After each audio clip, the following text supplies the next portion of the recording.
Hey, it's Matt O'Leary, and this is a review of what's become one of my favorite bands of the last decade or so. It's Unknown Mortal Orchestra, the inimitable UMO, with 5. And here we go.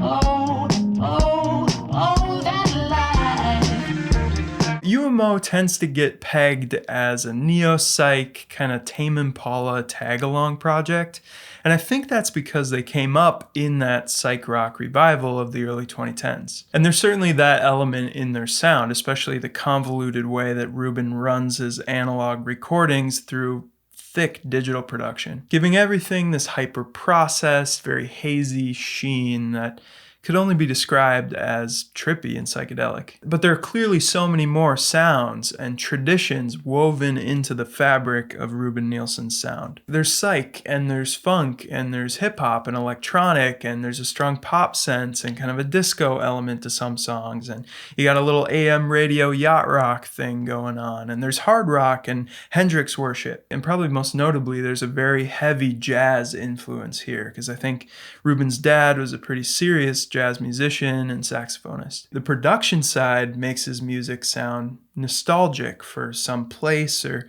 some time that may have never existed. It's a very Gen Z trait. While the sophisticated playing and composition belies this slacker aesthetic, it's got a classically trained underbelly. And I think this is it. I think this juxtaposition between these chill out, slacker vibes and this rich musicianship underneath is what makes UMO appeal to such a broad swath of people. 5 is a record that took its time to release. I think it's been 5 years since the excellent Sex and Food. And it's also a record that takes its time within itself. It's got an hour runtime compared to the typically tight 40 minutes that this guy delivers. Immediately on the opening track, The Garden, you get a lot of repetition here. Throughout the album, there are these instrumental tracks that just vamp on one chord progression or one or two ideas, like that song named after ramen, or the closer Drag, which literally drags on and on one progression, with a little cowbell just to make sure you weren't taking things too seriously. Right off the bat, this is a very different experience than Multi-Love, which is an album that packed every moment with melody and something to catch your attention. It was hyperactive. It was frantic in the best possible way. Whereas all these instrumental tracks on 5 really make the pop songs sparkle and shine all the more when they come around. And it's not like these vamps and instrumentals are snore fest. They're really solid. The standout instrumental for me is The Widow, which sounds like Steely Dan gone boom bap. Actually, lo-fi Steely Dan.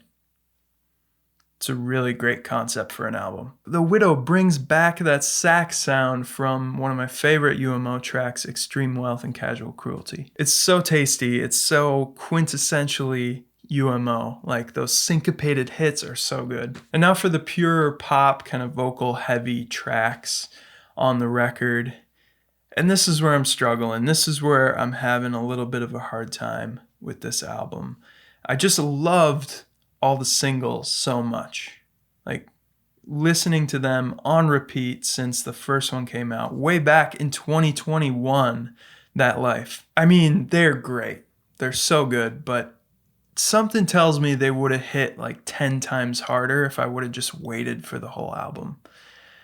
And I don't know why, but this album in particular, it's just really bothering me. I feel like I ruined it. It's like Layla, Naja, and That Life and Weekend Run. Those songs are so good, but everything else is just playing catch up. So it's not a hit on the album itself. It's really not. I don't blame him for releasing these songs when he did. He felt good about them. He wanted to build anticipation. He was excited.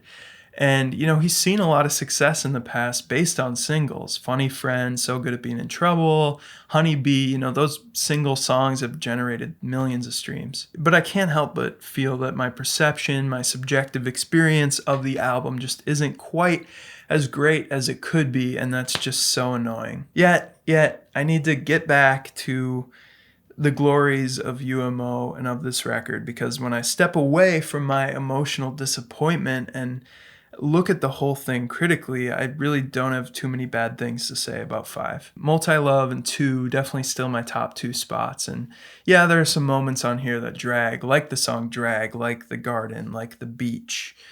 These songs are just a little too repetitive for my taste. But in these more laid back cultures and contexts where Rubin wrote the record, like Hawaii and Palm Springs, it makes sense to lay back a little more and not be in such an urban life rush. That Life is just the perfect pop song.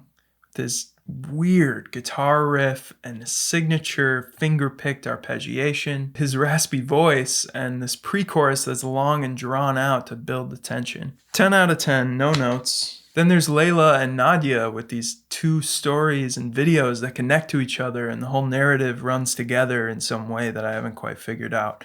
And the musical roadmaps, the structures of the songs connect as well with these 2 great guitar solos. A great song to me is about the melody and the chords. Like, you do that well, and you can dress it up however you want. You can soak everything in a thick molasses of effects like he does, and it's still going to be great. He's effectively putting a thick burlap sack over a band as they're playing. The whole sound is covered with a thick blanket. As a result, the albums sound terrible in the car.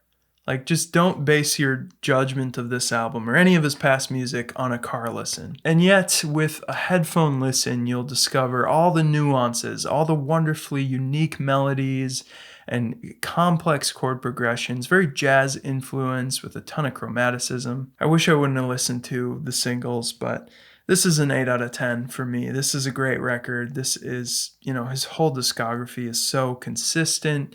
And he's not a very prolific artist, but for very good reason. When he puts something out, it's worth it. So that's it, That's all I got. UMO.